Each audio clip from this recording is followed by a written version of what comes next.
Hello everyone, welcome to William and the Magic Box. Today on our show we are going to have Rob. Rob is from Philadelphia in the USA. So let's see what Rob has to say. Enjoy the interview. Hey, Hello. Good morning, Rob. How are you? I'm doing well. How are you? Doing very well. Thanks so much for taking the time for the interview this morning. Thank you. Yeah, of course. Right, so how was your Christmas? It was good. It was good. It was nice to relax, and I don't know about you, I'm kind of happy that it was on a Saturday, because for me, I Yes. didn't feel like I skipped a beat at all. Which I guess if I were working for a corporate company, I would want as many days off as possible. But Right. doing this type of path, it's like I like keeping up the momentum.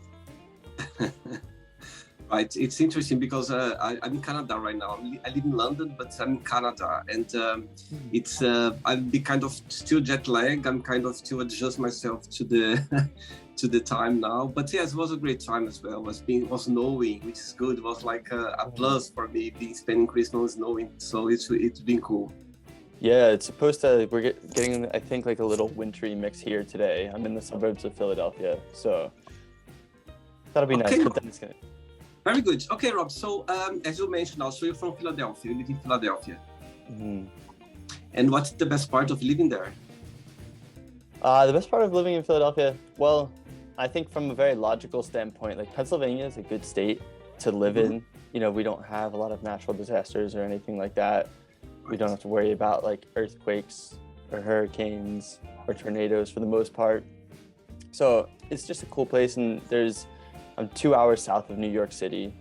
We're like 2 hours west of the Atlantic Ocean, and then 3 hours north of Washington, D.C. So there's a lot to do in the surrounding areas. But then Philly specifically is very historical. So it was the nation's first capital. And like if you've ever seen Hamilton, the musical, some of the things in that play take place like right in the city. I used to ride my bike past his old house. And yeah, I don't know, there's a lot to do in the city, and it's got like a very great restaurant scene as well. So I think Philly's the 6th largest city in the United States. Oh, wow.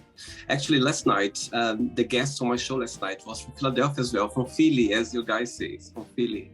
Yes, nice, keeping it rolling.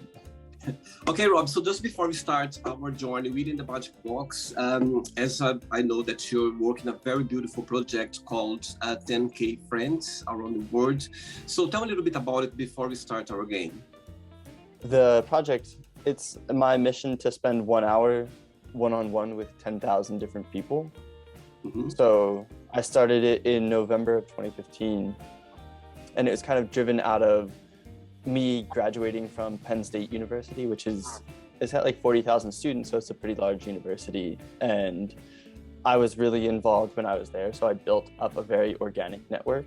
And then when I graduated with my finance degree and I started doing consulting, I felt like it was very hard to create a network at that point. Like it only seemed like you were doing networking or you were doing dating, that kind of just authentic connection that a lot of us have in college or university. It just didn't feel like it was there anymore. So part of it was what I wanted to recapture that. And then the other thing was I just didn't see myself working in a corporation until I was 65 and then retiring and then enjoying life. I had to do something different. And the entrepreneurial side of me was like, it would be really cool to see what happens when you meet 10,000 different people. And I knew that human connection was a passion of mine. And I knew that it was something I wanted to encourage other people to incorporate into their lives. So yeah, I started it in November 2015, and then I took it full time 8 months after that because the company I worked for was bought out. I was laid off. So I've been doing it full time ever since then. I met 3,259 people in person, and then COVID happened, and then I switched to virtual. So I've met over 1,400 people virtually since then, coming up on 1,500. And yeah, I've hit 85 different countries, and I have had the opportunity to be on some national talk shows here. I've had some partnerships, and now I'm getting into public speaking about the project, which is really nice.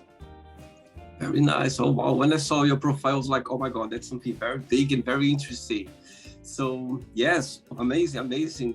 very, very good that you're doing this. I think I'm sure those people that already been part in your show, on your project, I'm sure they're very grateful as well. I think that's such a great idea to, be able to, to connect the world in a way as well. So I think it's a beautiful project, and very good. Well done. Very good. I love it. Thank you. Right. So are you ready to go on a beautiful journey through your memories in life and to share your point of views? Okay. Absolutely. So, welcome to William and the Magic Box. I've got to give a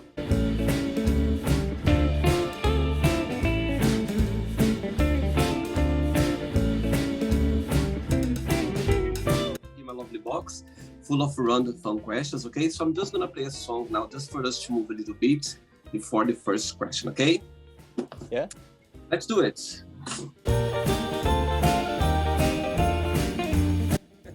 Right, so before through the game, Rob, if there is a question that you don't have an answer for, you don't want to answer, always can change, okay? It's all very friendly, right? Okay. First question for you is, what scares you the most about your future?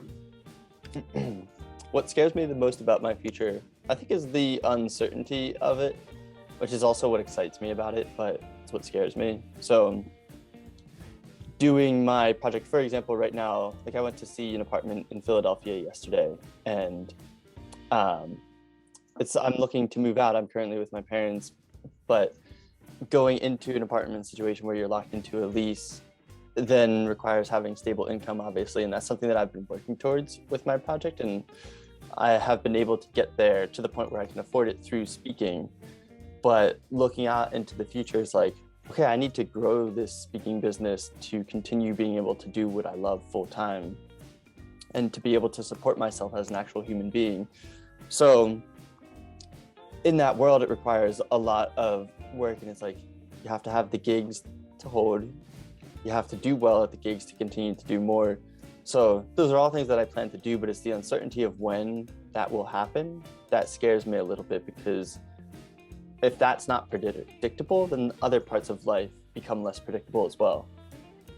Yeah, but I think, as you said, I think the scariness is a nice feeling, because you don't know what's going to happen. But once somebody told me that not knowing is a powerful place to be.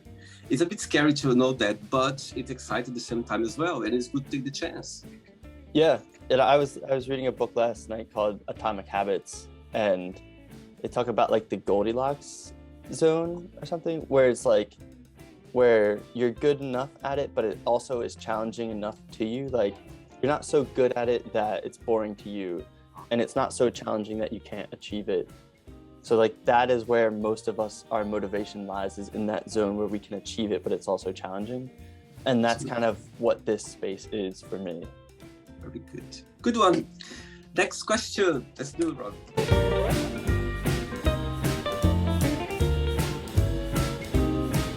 Before the next question, Rob, when you start your project, what was the most challenging part of it in the beginning? I think the most challenging part of the project in the beginning was just getting people to be part of it. I started from scratch. I had no Instagram or anything like that.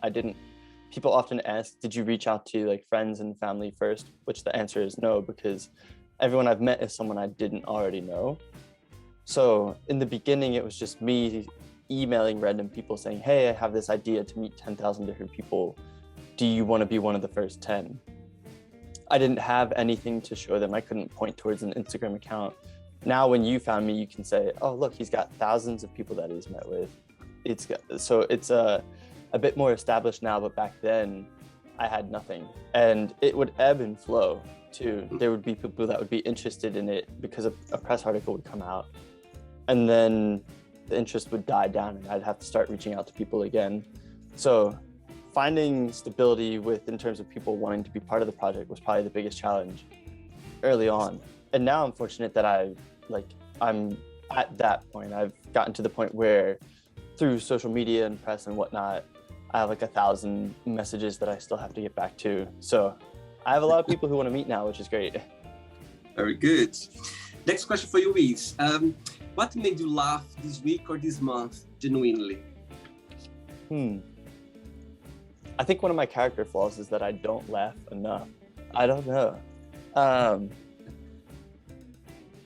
I guess on TikTok I was watching it was a skit about like Mary and Joseph, and for like the Christmas season, and it was Joseph bringing like a handful of muffins to Mary and being like, here you go, I baked these from scratch, and she was like, yeah, but we don't have any of the ingredients for these muffins. And he's like, you see how that sounds? Like talking about Jesus, like being so.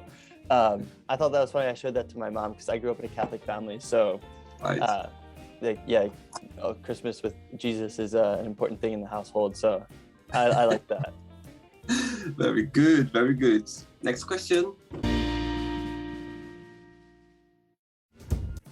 It's very interesting you say about when you start contacting people. When I started the show as well, a year ago, I literally as well, I started the same way as you. I was sending online message on social media, and people, they were like, some of them they were blocking me, some of them they were like think that I was taking the piece or doing some joke or something, but some of them they were like, okay, let's see what's gonna come up of it. And when I look at the interviews at the beginning, I go like, oh my god, how amazing, how brave those people are. And sometimes when opportunities or different things come to us, I think we need to check it out or give a chance, because sometimes you can see so much beautiful things out there. You can find so much, you can meet beautiful people out there. I think there are so much opportunities around there. You just sometimes cannot block yourself and need to be more wide about things that come to you, and you can be grateful sometimes. So I think it just made me think now when I was saying about, and actually for you it was even harder because I didn't have social media at the time as well.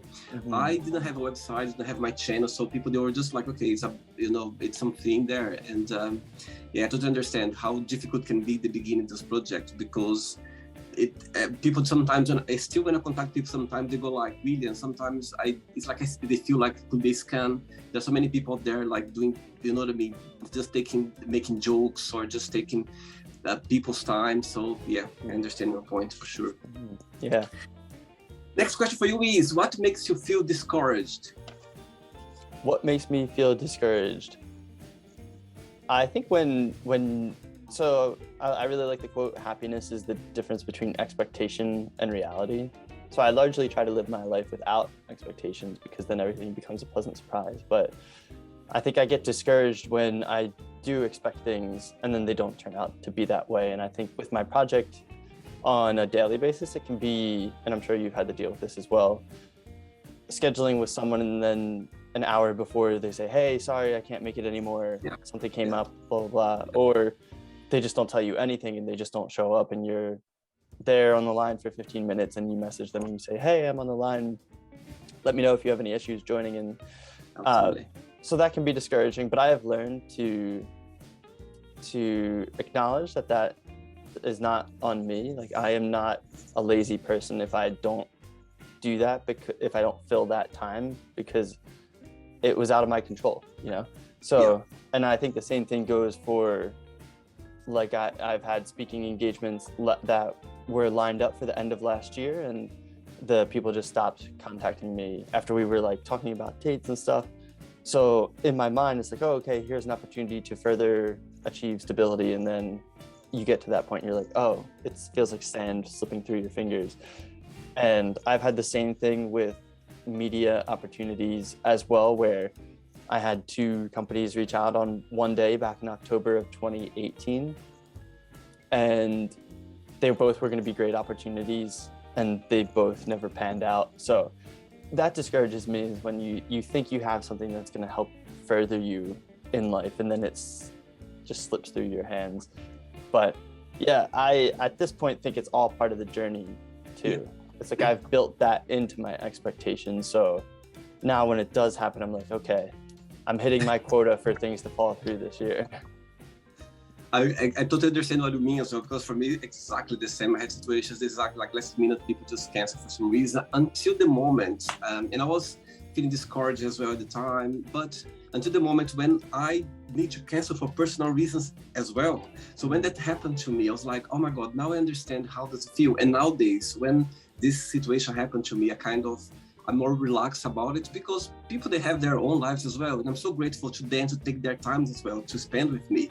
So you know, nowadays I take them, let's say, in a different way. But before, in the beginning, I was like, dear, I've been here waiting, I was organizing, exciting about the idea. But anyway, things happen, and as you said, it's just part of the journey. It makes it exciting, spicy as well. I think that's what counts. Yeah. Next one. Next question, Rob from Philadelphia. What does money mean to you? Money to me is, I guess, a channel through which to achieve your dreams. I think when I was younger, like I remember when I was 18, I had a goal to be a millionaire by the time that I was 28. And I got to 28 and I was only like $1 million away from achieving that goal. But when I was younger, I just thought it was the end goal. And then, especially when I started doing this project, I realized, I'm actually happy on a daily basis meeting people. And I don't feel like I'm doing this to get to the next thing, which is, I think, what a lot of people do with their corporate jobs or whatever job they're in. They're doing it until they can escape and get to the thing they actually love.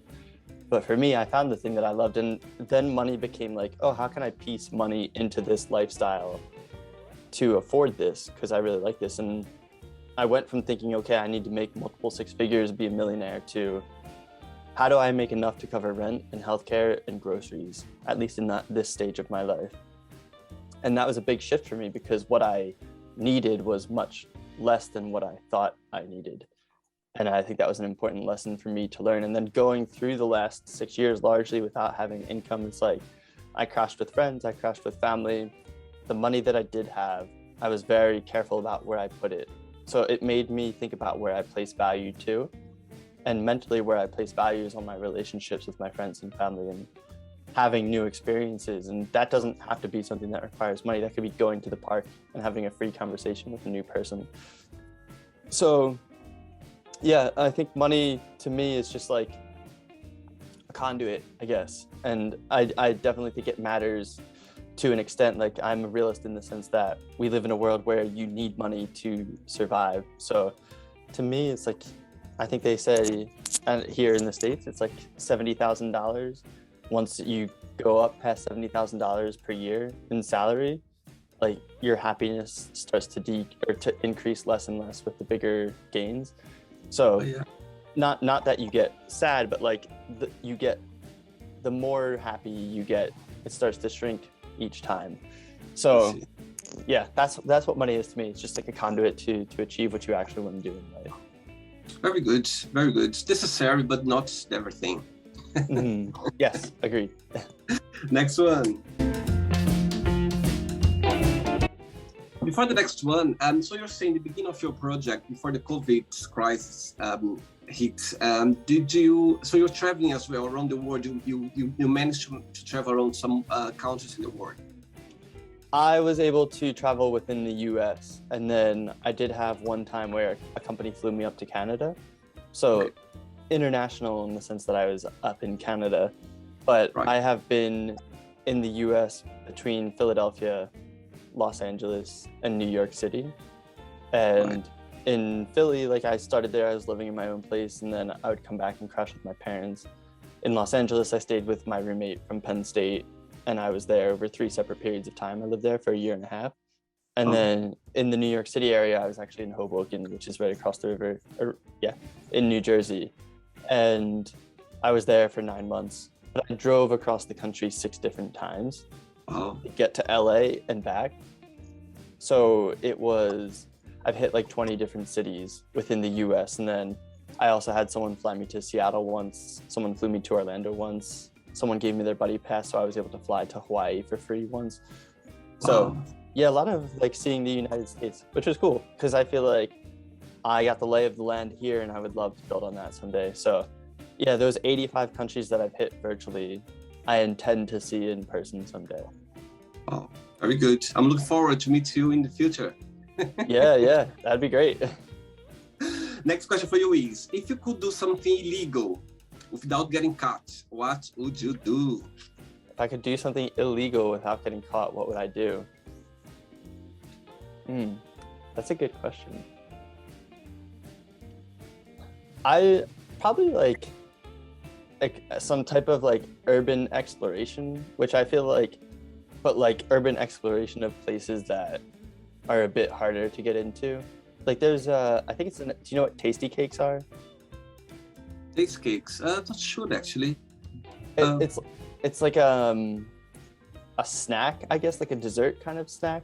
The Tasty Right. Cake is like a Philadelphia company, but there's an old abandoned Tasty Cake factory in Philadelphia. And Okay. for one of my hours for my project, I explored that abandoned factory with this other girl. And you have to like go through like the fence that other people had cut, and you go out and there's like trespassing and stuff. And but it's just such a beautiful place because it's like this old abandoned thing, and it's like going on an adventure. And to me, that's the most fulfilling part of life, which is why I'm doing like this major project.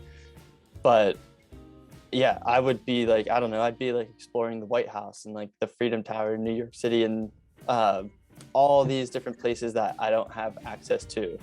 I'd just be, because I'm curious, like I just want to see what. Absolutely. Absolutely. Sometimes when you watch those documentaries or even videos, you're like, oh my God, what they're doing down there? What's happening in there? You know what I mean? That people, they don't have access at all. You're never going to have access to there. So it's a good one. Good points. I love it. Yes. Next question. Next question for you, Rob. If you could be an animal, which one that would be and why? I would like to, well, the first one that comes to mind is lion, Right. because it's my favorite animal, and The Lion King was one of my favorite Disney movies as a kid. But yeah, and I guess it's like the king of the jungle and whatnot. But I think if I thought about it more, I'd probably be a different type of animal. Like maybe a bird would be cool, like an eagle, to just soar above, like to be like the top of the food chain, but in the bird category would be sweet. And also, I don't know, and also the water too. So I know it's one animal, but I'm just thinking like it'd be really cool to be like able to experience life in the air, but then it'd be awesome to experience life in the ocean and see what that's all about. Like I feel like that'd be a cool way to explore something that I have no idea about. So a lion is my answer, but secondary answer is eagle, and then like a shark would be like third. I think an eagle would suit you very well because you could fly anywhere very fast in the world to meet your 10K friends. Imagine. Yeah, that's exactly what I need. I wouldn't have to worry about flight tickets. Right, Rob. I have 3 questions left for you. Okay, let's do it. Right. Next question for you is tough question now. If someone gave you an envelope with your death date inside of it, would you open it or not, and why? I do not think that I would open it, because yeah, I don't think I would open it, because then it would impact the way that I live my life, which I'm sure is why some people would open it. Yeah. But for me, then I feel like you would be stressing about everything, and I think ignorance is bliss. And I think there's a beauty to operating without the stress of, I have to do this by this point or whatever.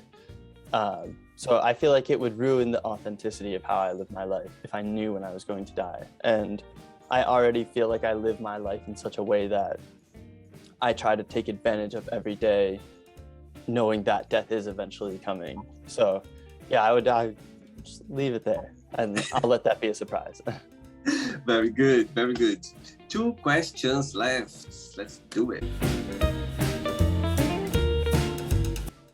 Okay, Rob. Next question for you is, what is the most difficult thing have you ever done? It's going to sound cliche, but I think the most difficult thing that I've ever done is this project, and like the length of it.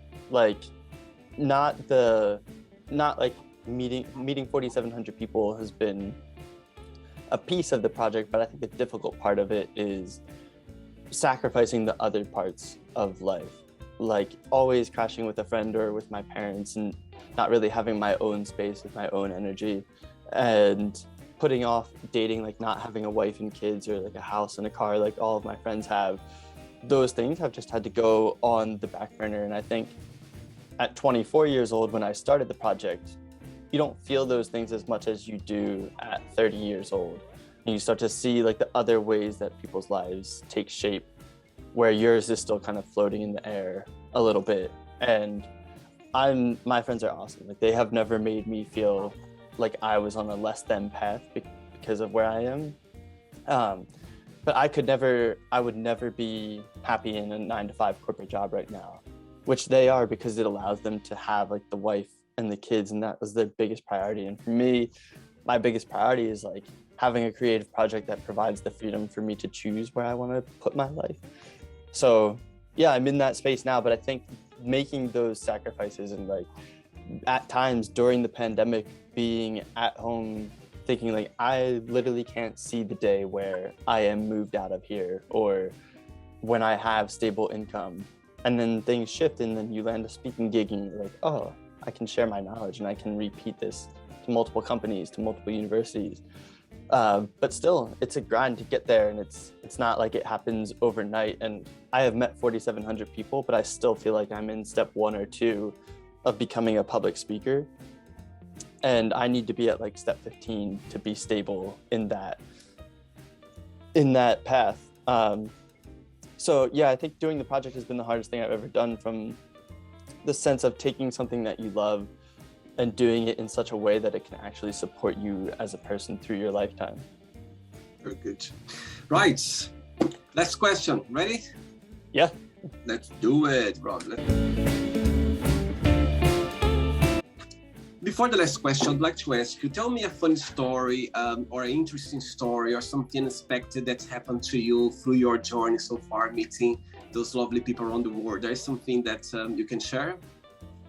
Yeah, there's a story that I like where a guy reached out to me. He's from the Philadelphia area, and he said he and his dad were starting a brewery, and he was like, yeah, come up to the warehouse. Like, it's not done yet. It's just a warehouse right now, but it is going to be a brewery. And he's like, we'll just get beers from another brewery and we'll sit here and I can show you around and tell you where things are going to go.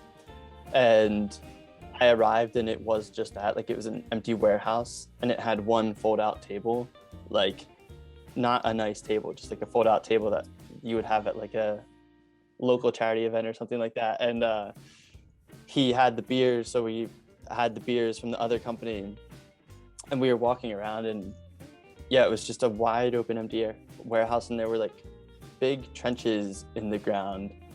And I trusted him, but I was like, I hope this guy is actually putting a brewery here, because like he could just like shoot me, throw me in one of these trenches, cover me up, no one would ever know where I was. And luckily he was starting a brewery, and he did do it. And it's cool because my family has gone back there since then. It's only like 15 minutes from my house, and my sister and my brother-in-law actually had their rehearsal dinner there for their wedding at his brewery. So it went from this place of like, is this guy actually starting a brewery, to like this really nice place that my sister and my brother-in-law booked for their wedding. And every time I go, I like pull up the picture. I was like, this is us here, where there's nothing in the background. It looks like a construction site. And then now if you look at that same spot, it's like you have the big vats in the back with the beer, and you have like the actual bar and stuff. So I always thought that was really cool. And yeah, it's just a unique situation, not knowing what was going to come of it. But fortunately, it was what he told me. As I mentioned before, imagine if you block yourself since the beginning, this beautiful thing wouldn't happen in the future. You know what I mean? That's what I mentioned before. Sometimes just, if you feel scared about something, just go. Even feeling scared, you can find beautiful things out there. You never know. That's what I believe. Yeah, I agree. Last question for you is, very easy question. What are the top 3 things on your bucket list? The top 3 things on my bucket list. I think skydiving is one of them. Like, I would love to go skydiving. I feel like that's like, everyone says that though, but I was supposed to go at one point in my life, and I was on my way out the door with my older brother. Like, we had already paid and everything, and the company called us and they said it was too windy to go that day. So we had to reschedule, and we were with a group of my brother's friends, and the date they rescheduled for, we couldn't make it. So I have yet to go skydiving in my life. I think seeing the Northern Lights would be really cool. Like I would love to go to Norway and see them. I feel like it's all experience based. But and then like a more local kind of thing, I would love to have a dog someday. I grew up in a household where we were never allowed to have pets. Like I was largely allergic to them growing up, but I'm better now. I used to get allergy shots every week for like 3 years. But when I think about life and I think about the bond that people have with their dogs, that is a friendship that I want to experience at some point in my life. And yeah, I haven't had it yet. So at some point, like I would love to have like that dog that you just have that instant connection with, where you know each other without even having to think about it. So yeah, skydiving, Northern Lights, dog. Maybe my dog will go to the Northern Lights with me. I was about to ask, which one do you think is going to be the first one to come along? I will say skydiving. I think it's the most probable, or like the most attainable at this point. Very good. Okay, Rob, it's not the end yet. Let's play now the word association game. Okay, I'm going to give away some words. Just tell me one word that comes to your mind. Quick thinking. Let's start with life. Enthusiast. Love. Marriage. Money. Success. Family. Tightly knit. Sex. I don't know. In the future. Probable in the future. Okay. How about politics? Out of mind. I know. Religion. Okay. Religion. Hope. Fear. Motivator. Friendship. Connection. Desire.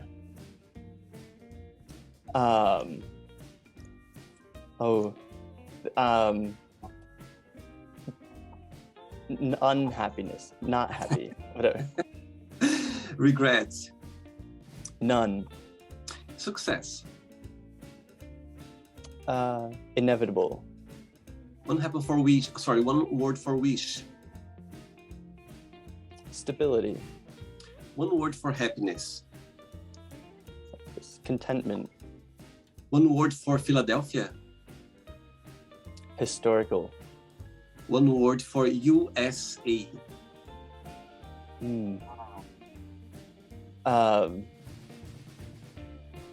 Unify. Okay, and the last one now, 10K friends around the world. Your project, if you could define in one word, what that would be? Adventure. Amazing. Let's pretend I'm going to meet your best friend for a coffee, and I'm going to ask your best friends. Define Rob in one positive word and one negative word only. Which one that would be? Positive word, I think they would say disciplined. Okay. Like in the fact that I wake up, I meet 3 new people every day for my project. Negative word, I think they would say, it's funny because if you're asking my friends from Hoboken, they'd probably say disciplined as my negative word too, because they're always like, I would always go to bed at the same time, and they're like, you can stay up and watch an episode of TV, and I'm like, no, I'm on a schedule. But I would say kind of like floating, I think would be for some of my friends. Like I'm here and then I'm there sometimes as a result of the work that I do. And sometimes I go out to LA for a few months, sometimes I come back, and for some of my friendships, or like I'm not in that kind of stable place that they are. So I can't always do like the going out to dinner, the going to the ski trip that that some of my other friends can do. And I think sometimes it's like hard to understand that place if you're not in it. So I think the floating could be seen as like a negative thing. And I'll say that. All right. Okay, let's play now Rob in the Magic Box, and you can ask me a question. Rob. Okay, this is a question that I love asking everyone. So it's kind of, there's a lot to it. Well, it's not a lot to it, but if your identity was a pie chart, what would be the categories that make up who you are, and what would be the percentages? Got it. Right. So I would say 70% of happiness. 70% of happiness. I would say. Put me in the spot now. My God, I love the question. But 70% of happiness. 20% of. I would say. Self-criticism, or yes, self-criticism. Yeah, 20% there, and the last 10%, I would say, not knowing, like uncertainty in my life. 10% of my life, uncertainty. 70% of happiness, like things that all around my life is I found is a very being positive. 20% of self-criticism that I give myself a really hard time. It is 10% that sometimes I found myself in that's what's that not knowing things like about my life, about myself. That would be the 10% of my life for sure. Nice. Love the question. My God, you put me in the spot now. I love it. Yeah. Turn the tables. Absolutely. Rob, did you have a good time? Did you enjoy the interview? Yeah, thank you for having me on. It's great. Thanks. It's my morning, so it's nice to wake up and dance and hang out with someone new. Thanks so much for taking the time. I wish you all the best in your project. I think it's something you are doing.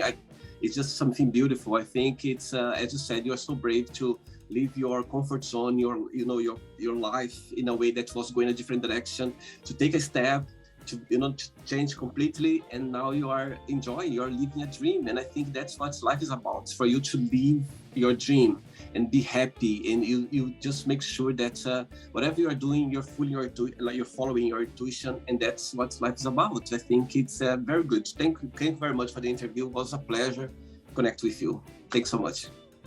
Thank you. So, did you like the show? Don't forget to give a like, share it, and also don't forget to subscribe to the channel. And if you'd like to be part of the show as well, first, subscribe to our channel, and after that, just go to our website, www.williamandthemagicbox.com, and send us a request saying why would you like to be part of the show. And I see you there. Bye bye, see you next time.